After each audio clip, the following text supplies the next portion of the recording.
Hello my dear students, myself Anuj Singh. I welcome you all to my YouTube channel. तो प्यारे बच्चों, हम पिछले 3 वीडियो लेक्चर्स में रिफ्लेक्शन ऑफ लाइट को डिस्कस कर चुके हैं, ठीक है। उसको हमने पूरा कवर कर लिया। अब हम बात करेंगे रिफ्रैक्शन ऑफ लाइट की।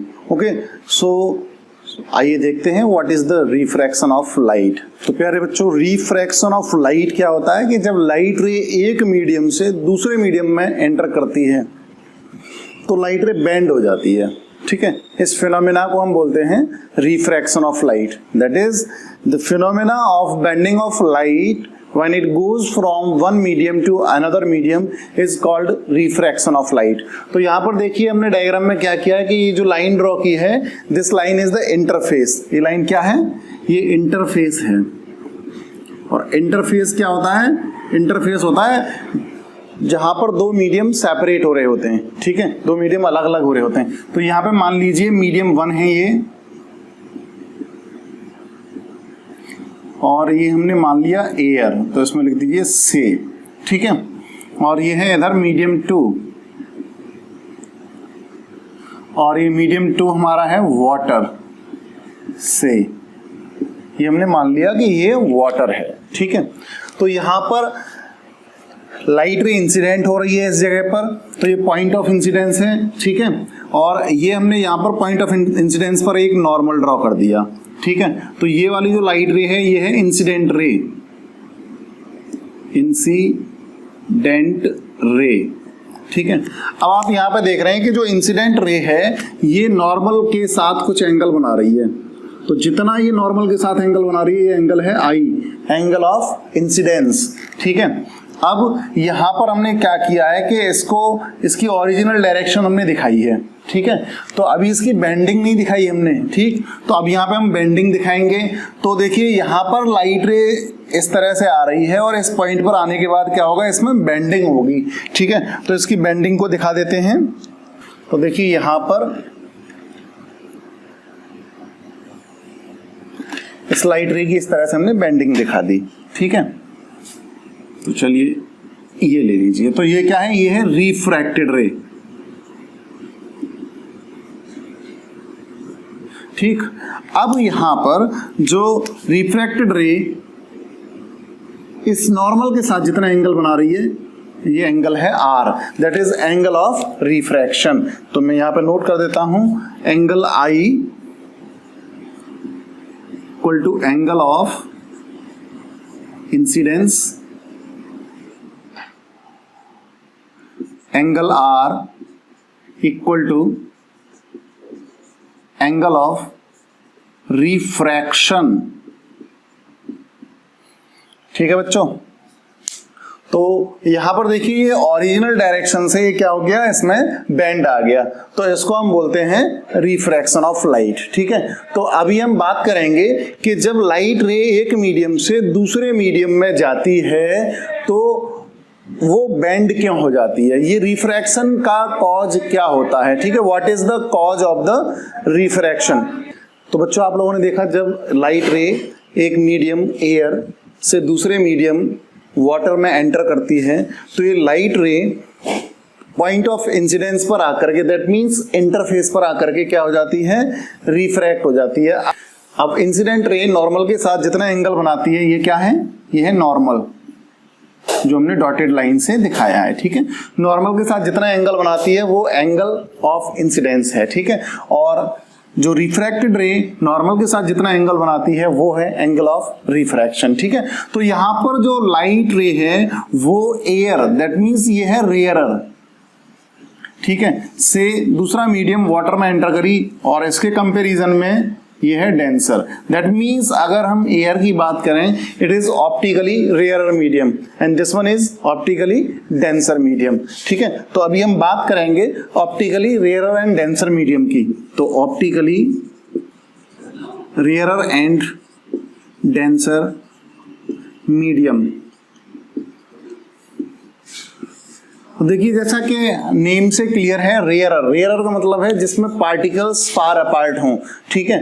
तो उसको बोलेंगे हम ऑप्टिकली रेयरर मीडियम। तो जो रेयरर मीडियम होगा उसमें speed of light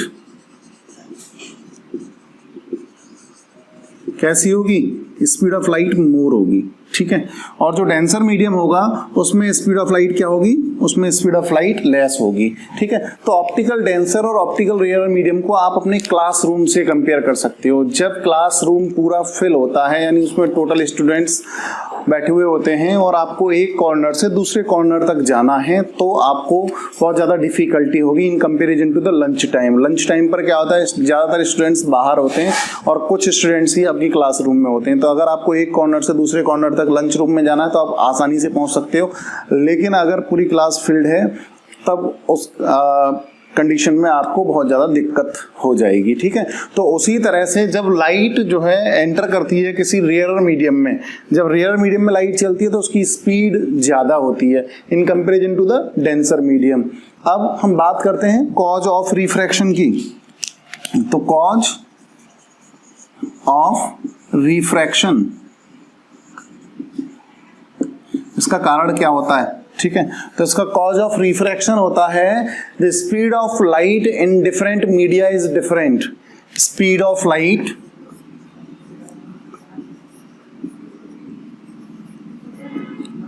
in different media,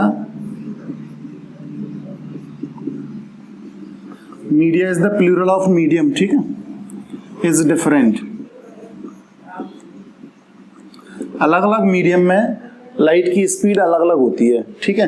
तो आप जानते हो speed of light in air, speed of light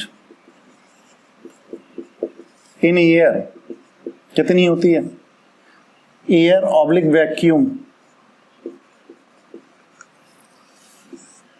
तो एयर और वैक्यूम में लाइट की स्पीड होती है c is equal to 3 into 10⁸ metre पर सेकेंड, ठीक है। ये स्पीड ऑफ लाइट होती है एयर या वैक्यूम में, यानी एयर या वैक्यूम में जो लाइट ट्रेवल करती है वो 3 इंटू 10⁸ मीटर पर सेकेंड की स्पीड से ट्रेवल करती है, ठीक है। तो आई थिंक ये रिफ्रैक्शन आपको समझ में आ गया होगा। अब जो रिफ्रैक्शन हमारी डेली लाइफ में जो हम ऑब्जर्व करते हैं, some phenomena related with the refraction of light, उसको हम एक एक्टिविटी की हेल्प से समझ लेते हैं। तो आइए इस एक्टिविटी को करते हैं। ओके डियर स्टूडेंट्स, यहाँ पर हम बात करेंगे कि कुछ फिनोमेना जो कि रिफ्रैक्शन ऑफ लाइट के डेली लाइफ में हम ऑब्जर्व करते हैं उनकी बात कर लेते हैं। तो देखिए यहाँ पर मेरे पास में है एक ग्लास जिसके अंदर वाटर है, ठीक है, you can see clearly, okay. और मेरे पास है एक लेमन, ओके, और ये 5 रुपये कॉइन मेरे पास है, ठीक है, 2016 का है, देख लीजिए। और मेरे पास है एक पेंसिल है मेरे पास, ठीक। तो अब यहाँ पर हम जो फिनोमेनाज हैं related to the refraction of light जो कि हम डेली लाइफ में ऑब्जर्व करते हैं उनको डिस्कस करेंगे। तो देखिए मैंने क्या किया कि ग्लास जिसमें मैंने वाटर लिया है इसके अंदर मैं इस लेमन को डिप करूंगा, ठीक है। जब इस लेमन को मैं डिप कर दूंगा तो इसके साइज को आप अभी ऑब्जर्व करिए कि इसका साइज कितना है। तो ये देखिए इसका साइज, और जैसे ही मैं इसको इसमें प्लेस करता हूं तो इसका साइज आप साइड से देख सकते हो, इट इज लुकिंग बिगर, ठीक है। यहाँ पे ये बड़ा दिख रहा है, यहाँ पे छोटा दिख रहा है। ऐसा क्यों है? It is due to the refraction of light, ठीक है, लाइट की रिफ्रैक्शन की वजह से ऐसा हो रहा है। ओके चलो, तो अब जो है जो हमारी पेंसिल है उस पेंसिल को हम डालते हैं। अब ये हमने पेंसिल ले ली, इस पेंसिल को जैसे हम इसमें इमर्ज करेंगे तो ये हमें बेंड दिखाई देगी, ठीक है। तो यहाँ पे आप देख सकते हो इस जगह पर, ठीक है, जो इंटरफेस है आपके वाटर का और एयर का, यहाँ पर इस जगह पे इसमें बेंडिंग आ गई है। ऐसा तो लग रहा है कि ये पेंसिल ऐसे ऐसे यहाँ पे टेढ़ी हो गई है, ठीक है ना, तो ये बेंड आ गया इसमें, तो ये आप देख सकते हो उसको, ठीक है। तो ये फिनोमेना हम डेली लाइफ में ऑब्जर्व करते हैं। अगर मैं कॉइन को ले लेता हूं और इस कॉइन को मैं इसमें डिप करूं तो ये कॉइन जो है थोड़ा सा उठा हुआ दिखाई देता है। तो देखिए आप, तो इसका जो कॉइन है, कॉइन थोड़ा सा इसमें उठा हुआ हमें दिखाई देता है। तो ये कुछ फिनोमेना थे जो कि हम डेली लाइफ में ऑब्जर्व करते हैं of refraction of light. Okay, तो अब हम बात करेंगे how the light ray bends when going from rarer to denser medium and denser to rarer medium, ठीक है। तो इसके लिए हमें क्या करना है, बहुत सिंपल सी एक ट्रिक है, DRAY DWN ड्रॉन, ठीक है। ये एक छोटी सी ट्रिक है जो आपको याद रखनी है। तो देखिए D का मतलब क्या है, ये है डेंसर, R का मतलब रेयरर, AW का मतलब क्या है, अवे, एंड N का मतलब क्या है, नॉर्मल। अब देखिए आप इसको आसानी से समझ सकते हैं। जब लाइट रे डेंसर से रेयरर में एंटर करती है, डेंसर टू रेयरर, तो denser to rarer away from the normal, denser to rarer away from the normal. और अगर आप इसका उल्टा करते हैं, rarer to denser towards the normal, तो देखिए यहां पे मैं नोट कर देता हूं, डेंसर टू रेयरर, ठीक है। तो यहां पे क्या आएगा, away from the normal, away from the normal. तो ये आप आसानी से इसको याद रख सकते हो, इस वर्ड को, ड्रॉन को, ठीक है। तो फिर रेयरर टू डेंसर, तो यहां पे क्या आएगा, towards the normal, towards the, बहुत सिंपल, ठीक है, टुवर्ड्स द नॉर्मल, ठीक। तो डेंसर से rarer away from the normal and rarer to denser towards the normal. तो यहाँ पे कुछ कंडीशन हम ले लेते हैं इस तरह की। ये देखिए इंटरफेस मैंने लिया और यहाँ पर मैंने बोल दिया एयर और यहाँ पे मैंने बोल दिया ग्लास, ठीक है। इस तरह की कंडीशन हमारे पास है। ये मीडियम एयर है और ये मीडियम ग्लास है। अब कोई एक लाइट रे है जो कि लाइट रे इंसिडेंट हो रही है obliquely by making some angle, ठीक है। तो ये इंसिडेंट रे हो गई। अब यहाँ पे आपको नॉर्मल ड्रॉ करना होगा, ठीक है।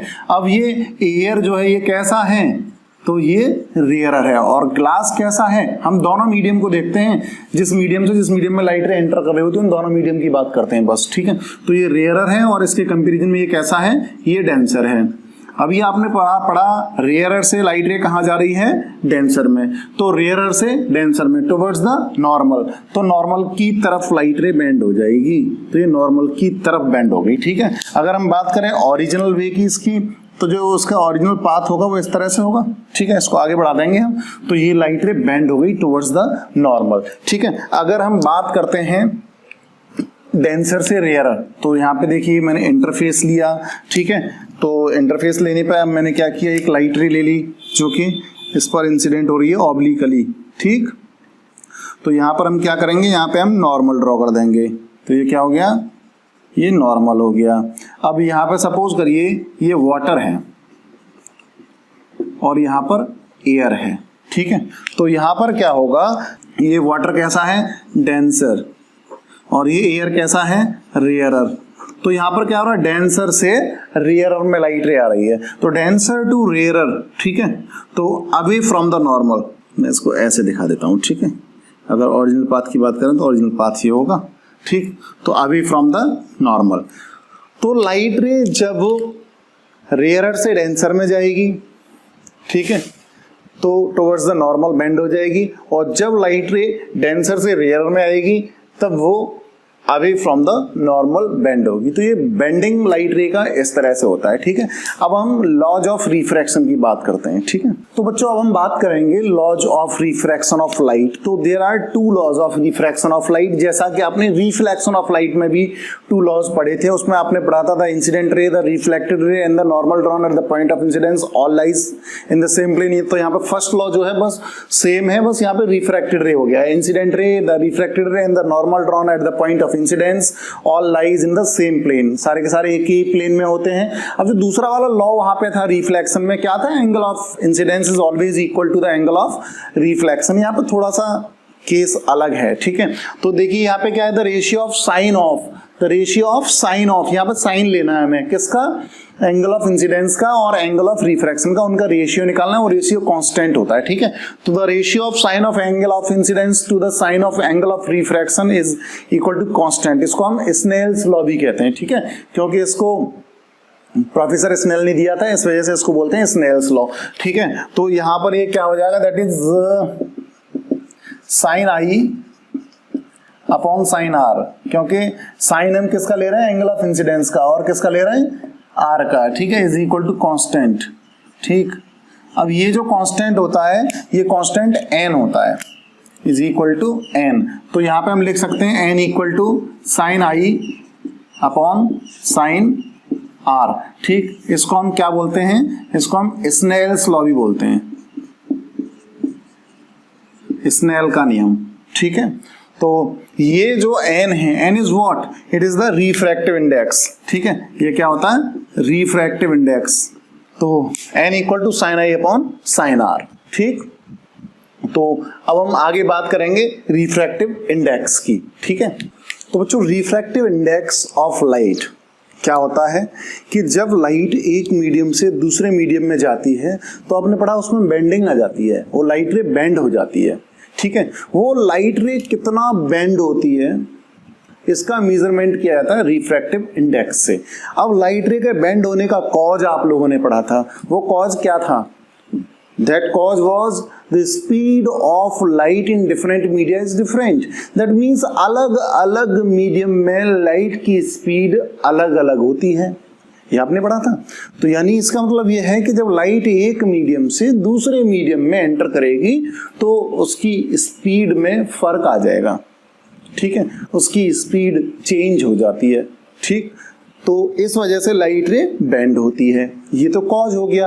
अब उसका मेजरमेंट जिस क्वांटिटी से किया जाता है उसको बोलते हैं हम रिफ्रैक्टिव इंडेक्स। ठीक है, तो it is also defined as the speed of light in air और vacuum to the speed of light in medium. ठीक है, तो इसको हम बोलते हैं एब्सोल्यूट रिफ्रैक्टिव इंडेक्स। तो चलिए अब बात करते हैं रिफ्रैक्टिव इंडेक्स क्या होता है। Measure of bending of light when it goes from one medium to another medium। ठीक है, तो इसी में अगर हम बात करें एब्सोल्यूट रिफ्रैक्टिव इंडेक्स की, देखिए बच्चों एब्सोल्यूट रिफ्रैक्टिव इंडेक्स क्या होता है, n is equal to speed of light in air और vacuum to the speed of light in medium. ठीक है, और n equal to c upon v। तो c यानी speed of light in air और vacuum and v is speed of light in medium. So c मैंने आपको बताया था कितना होता है, 3 into 10 to the power 8 metre पर सेकेंड। अब जो मीडियम है, मीडियम में जो स्पीड ऑफ लाइट है वो अलग होगी। ठीक है, सपोज करिए अगर हम बात करें स्पीड ऑफ लाइट किसी दूसरे मीडियम में, जैसे ग्लास वगैरह की बात करते हैं, तो वो स्पीड ऑफ लाइट इस 3 से कम होगी। ठीक है, क्यों कम होगी, क्योंकि एयर और वैक्यूम में क्या है, वो रेयर मीडियम है, तो वहां पर सबसे ज्यादा होती है स्पीड ऑफ लाइट। ठीक है, और अगर दूसरे मीडियम की बात करते हैं, वाटर की बात करें, ग्लास की बात करें, तो उसमें लाइट की स्पीड कुछ ना कुछ कम हो जाती है, ये आपने पढ़ा। ठीक है, क्योंकि वहां पे पार्टिकल्स पास होते हैं, तो वहां पे लाइट को प्रोपेगेट करने में वहां पर जो स्पीड है वो रिड्यूस हो जाती है। ठीक है, तो ये c जो है वो हमेशा बड़ा रहेगा v से। ठीक, ये आपको ध्यान रखना है। तो अब इसमें दूसरी बात हम करते हैं, देखिए एब्सोल्यूट रिफ्रैक्टिव इंडेक्स है, तो ये क्या है, स्पीड अपॉन स्पीड, यानी दो सेम क्वांटिटीज का रेशियो है। तो जो रिफ्रैक्टिव इंडेक्स है इसको हम शॉर्ट में RI और लिख देते हैं। ठीक है, तो RI की कोई यूनिट होती है, तो आंसर है नहीं, तो इसकी RI की नो यूनिट, रिफ्रैक्टिव इंडेक्स की कोई यूनिट नहीं होती है। ठीक है, प्योर नंबर होता है ये। ठीक, अब हम बात करते हैं रिलेटिव रिफ्रैक्टिव इंडेक्स की। रिलेटिव रिफ्रैक्टिव इंडेक्स, तो बच्चों रिलेटिव रिफ्रैक्टिव इंडेक्स में n इक्वल टू क्या हो जाएगा, speed of light in medium 1, ठीक है, upon speed of light in medium 2। ठीक है, तो यहां पर मीडियम 1 में आपने मान लिया इसकी स्पीड ऑफ लाइट v1 और इसकी v2। ठीक है, तो इसको इक्वल टू करके लिख सकते हो आप, equal to v1 upon v2। So n equal to v1 upon v2 भी हो जाएगा। ठीक, अब देखिए बात हम करते हैं, जैसे रिलेटिव है, रिलेटिव रिफ्रैक्टिव इंडेक्स, यानी सपोज मैंने इसको ऐसे लिखा 1 and 2, तो 1 and 2 का मतलब क्या है, it is the refractive index of medium 2 with respect to medium 1, यानी ये RI of medium 2 with respect to medium 1, ठीक है, मीडियम 1। तो 1n2 क्या हो जाएगा, 1n2 इक्वल टू होगा n2 अपॉन n1, ठीक है, n2 अपॉन n1। तो ये आपको ध्यान रखना है। अब देखिए इसमें 1n2, इसको और समझ लीजिए क्या है। लाइट कहाँ से एंटर कर रही है, पहले मीडियम से, किस मीडियम में एंटर कर रही है, दूसरे मीडियम में। तो इस तरह से एरो लगा दीजिए इस पे। तो ये हो गया 1n2। सपोज करिए मैंने लिखा 2n1, तो ये क्या है, ये refractive index of medium 1 with respect to medium 2, ठीक है। तो यानी लाइट कहां से एंटर कर रही है, तो लाइट ऐसे एंटर कर रही है, कहां से, 2 से, किसमें, 1 में, 2 से 1 में एंटर कर रही है। और ये 2n1 क्या होगा, n1 अपॉन n2, ठीक है। तो इसको भी थोड़ा सा आपको ध्यान रखना है। सपोज करिए मैंने लिख दिया WNG, मैंने क्या लिखा, WNG, यानी ये refractive index of glass with respect to water. और ये क्या हो जाएगा, इज इक्वल टू, इसको हम लिखेंगे NG अपॉन NW, ठीक। तो ये WNG इस तरह से हम निकाल सकते हैं, यानी लाइट रे जो है वो वाटर से एंटर कर रही है, और कहां एंटर कर रही है, ग्लास में। तो ये क्या हो गया, refractive index of glass with respect to water. और कैसे इसे कैलकुलेट करेंगे, NG अपॉन NW। तो ये वैल्यूज हमें दे रखी होंगी, तो इस पे बेस्ड कुछ न्यूमेरिकल्स होंगे, उन न्यूमेरिकल्स को हम आसानी से इस फॉर्मूले की हेल्प से कर सकते हैं, ठीक है। बात समझ में आ गई, ठीक। अब सपोज करिए कि जो दो मीडियम है उनमें से अगर एक एयर या वैक्यूम है, तब उसके साथ आप निकाल रहे हो, तब वो होगा एब्सोल्यूट रिफ्रैक्टिव इंडेक्स। अगर दो मीडियम है और दोनों मीडियम में speed of light in medium 1 upon speed of light in medium 2, इस तरह से आप कंपेयर कर रहे हो, तो वो होगा रिलेटिव रिफ्रैक्टिव इंडेक्स, ठीक है। तो दोनों में से किसी की भी, यानी जो रिफ्रैक्टिव इंडेक्स होता है इसकी कोई यूनिट नहीं होती है, ये आपको लर्न रखना है, ठीक। अब यहाँ पे देखिए हम बात करते हैं कि अगर जैसे एक मीडियम है, अगर हम बात करें एब्सोल्यूट रिफ्रैक्टिव इंडेक्स की, तो absolute refractive index n is greater than 1।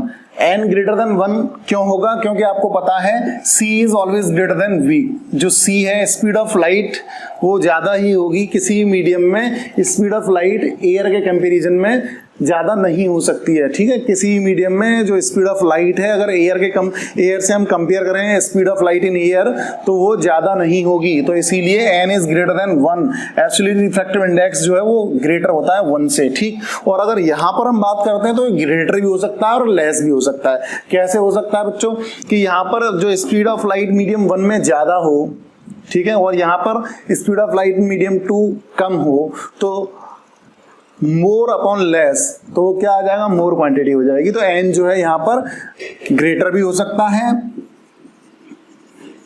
n में भी n ग्रेटर देन 1 और n लेस देन 1, वो डिपेंड करेगा किसके ऊपर, दोनों मीडियम में स्पीड ऑफ लाइट क्या है, ठीक है। तो इसके ऊपर डिपेंड करेगा, ठीक। तो आई थिंक ये आपको रिफ्रैक्टिव इंडेक्स भी समझ में आ गया होगा, ठीक है। तो आज की वीडियो लेक्चर में इतना ही। अगर आपको ये वीडियो लेक्चर अच्छा लगा तो इसको लाइक करिए, शेयर करिए और मेरे चैनल को सब्सक्राइब करिए। थैंक यू, मिलते हैं नेक्स्ट वीडियो लेक्चर में।